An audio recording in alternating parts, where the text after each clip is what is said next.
everyone, welcome. My name is Billy. Today I would like to share with you 3 versions of a pussy bow blouse.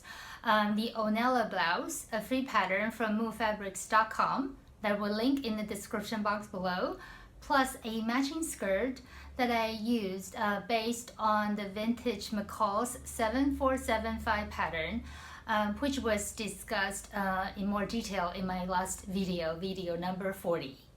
The Onella blouse is a straightforward pussy bow blouse, and the construction is actually quite straightforward. It has 2 bust stars here on either side, and that's it. So it's a 2-piece construction plus a button placket in the front, like a standard shirt. And for the back, it has no yoke or any type of gathering. It just cut on the fold, so it's very straightforward. And it comes in the full length sleeve with cuffs. And overall, the construction is pretty straightforward. And in the post that I will link in the description box below, has a bit of instructions, but the instructions are somewhat sparse. But it really is not a difficult pattern, and so even a beginner, I think, will be able to tackle it. And the only 2 things that I think might be a bit tricky are the collar slash bow tie portion, and plus also the cuffs. And the cuffs I did not do. It's actually pretty straightforward. I did not bother with a lapped cuffs. I just sewed it a bit, on the short, just a little bit. You can see here, there's a gap here. And then that allows me to close the cuffs. And so this way is very easy for a beginner, but I think the result is equally elegant. I do not find anything lacking because I did not do the lapped cuffs for this. For the bow tie portion, the pattern have you cut out 2 pieces. One is a pointed end, which is the end of the tie here, and one is a flat end. And so basically you would connect the 2 flat ends together to make a very long piece of fabric.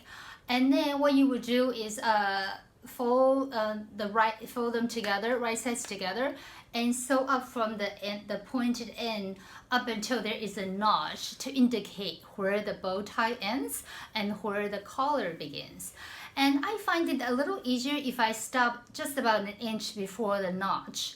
And it's just easier for me to connect the collar piece to the neckline of the shirt. And I will link in the description box below a sew along for a pussy bow blouse that Sew Custom has put out. Obviously, she did not make the Onella blouse, but the construction for the collar piece is exactly the same. And I found her video incredibly educational in helping me construct it. The difference is that from her construction is like for the inside, instead of using my machine to sew along the neckline, I just hand stitched everything down with a slip stitch or maybe an invisible stitch, and so as a result it's very clean and looks really professional. So I'm very happy about the outcome.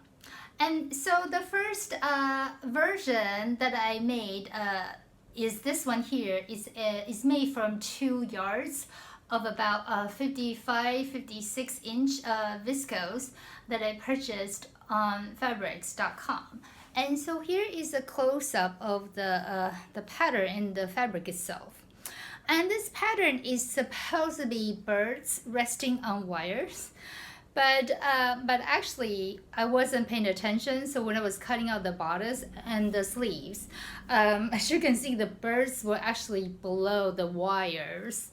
But fortunately, because this pattern is not so obvious, so I just continued on. Otherwise, I would have wasted this fabric. But miraculously, for the bow tie portion, it's actually right side up. And I made very few adjustments for the pattern. The only thing I really did that's somewhat meaningful is a small bust adjustment. The standard pattern size of the dart is 2.5 inches. And I reduced it to 2 inches for the darts to fit me better because I'm an A-cup size person. And also originally the sleeves are really long, but I just found it too long for my liking, so I shortened it.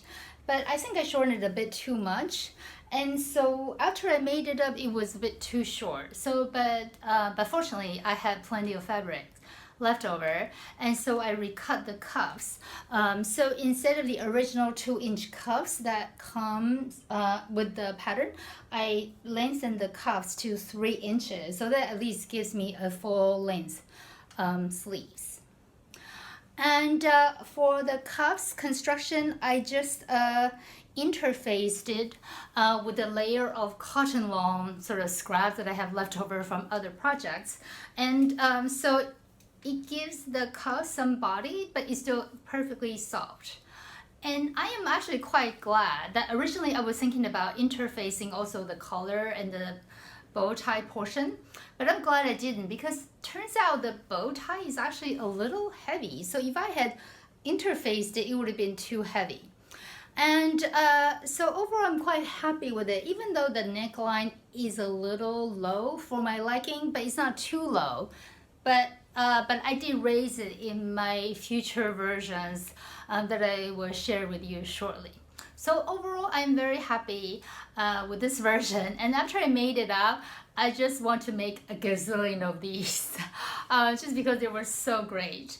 And one thing I didn't realize when I first made this blouse was that now during COVID, I'm working from home, but I still need to do quite a bit of video conferencing in my work.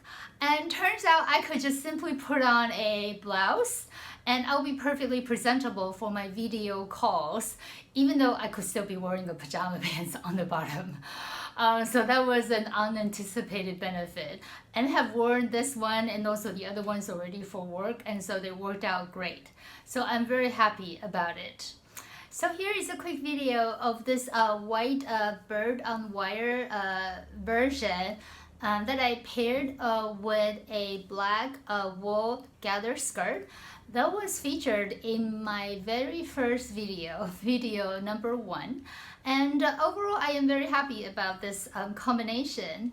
And the Pussybow blouse obviously is reminiscent of the 80s, and I feel that if I just paired it with a pencil skirt, I could have been an extra in the movie Working Girl, because it was epitome of the 80s on Wall Street, and which happened to be where I started working in my career. So that movie does hold a special place in my heart, even though I started out a lot, many years after that movie first came out. The second version that I will share with you today is this ensemble that I made with a total of 3 yards of cotton voile that I purchased from movefabrics.com. And so here is a close-up of the design and also the texture of the fabric itself. And so for this one, I made a few changes from the white viscose one earlier. More notably is this one I did lengthen the sleeves, so now the sleeves is right length. And so this one is paired with a 2-inch cuff on either side, and therefore I only needed 1 button instead of 2. And also for this one, I decided to give it just a little more puff, so I widened this portion of the sleeves a bit. Because this one is cotton, so it's not as drapey as the viscose one, so somehow the sleeves looks like more gathered than the original version. Oh, one thing I forgot to mention was originally the Onella blouse, the gathering was very concentrated up here in this portion. But after I made it up, I decided that was not a look that is appealing to me. So I spread out the gathering, from the notch to the back notch. And so that's what it looks like this way. And for this one, I actually did not have enough fabric, so I shortened the tie. But in a way, I think it probably is a more appropriate actually length for this fabric, because this fabric has a firmer drape than the viscose. And so this is what it looks like. And I raised the neckline of this version by about half an inch. So there's a minimum improvement, or maybe half an inch, or maybe a little more than half an inch. But the difference, definitely is a higher. And so overall, I'm quite pleased with it. And then there are 6 buttons that I put down. And actually, I'm very happy about these buttons, because these buttons actually will recycle buttons from other garments. When I recycle garments because it's just too worn to be donated, then I just recycle them. But before I recycle the fabrics, I remove all the buttons for future projects. And for this one, originally I did not plan on putting a button, this very top one, but then because I only had 8 buttons and that I have used up already, so I just added this one here at the top, very top of the placket. But then, because it will be covered anyway by the bow tie, so I feel it's okay. And one thing I learned was that a button must be placed where the apex is. So then, this one is not a big deal because it's a very loose fitting one, but otherwise, so then you can prevent sort of like gaping issue at the chest. And then also one at the very top to keep it closed. And then just go down. And so overall, I'm very happy how this one turned out. And about the matching skirt, this is the one that is from the vintage McCall's pattern. And overall, I'm really happy about how this one works out. For the skirt portion, I tried something new for this particular skirt. For the waistband, I just add, just a straight waistband that I drafted to go with the skirt from the vintage pattern. And I decided to try something new, so I added this kind of overlapping portion for the skirt. And actually, I'm not sure which way it's supposed to go. I just picked one. So it worked out very well. And strangely, originally I thought that the whole thing would just go down, but turns out it really is not the case. So it turns out this waistline, it still sits at pretty much at my natural waist. So as a result, this skirt now becomes a bit of a high-waisted skirt. So that was an accidental high-waisted skirt. And I'm so happy about how it worked out. And also here's a picture of the interior of the skirt. And as you can see, I slip stitched the band onto the lining, and that gives me a very clean result versus if I just sort of stitch on the ditch from the right side of the skirt. And even though it's quite time consuming, but I'm really glad I took the time to do it because I think the result is very worth it. And same thing also with the neckline. I also slip stitched in, and it took me about an hour and a half to do the neckline and also about an hour and a half to do the waistband. So here is a quick video of this ensemble, and I paired it with a pair of 3.5-inch mahogany colored heels. And overall, I'm very happy. And I wanted to make this ensemble because I wanted them to be able to work together as a unit. So it's a very coordinated look. But also, I will be able to wear the blouse separately if I so wish. So overall, I do think it increases the versatility of the pieces. So overall, I'm very happy about the result.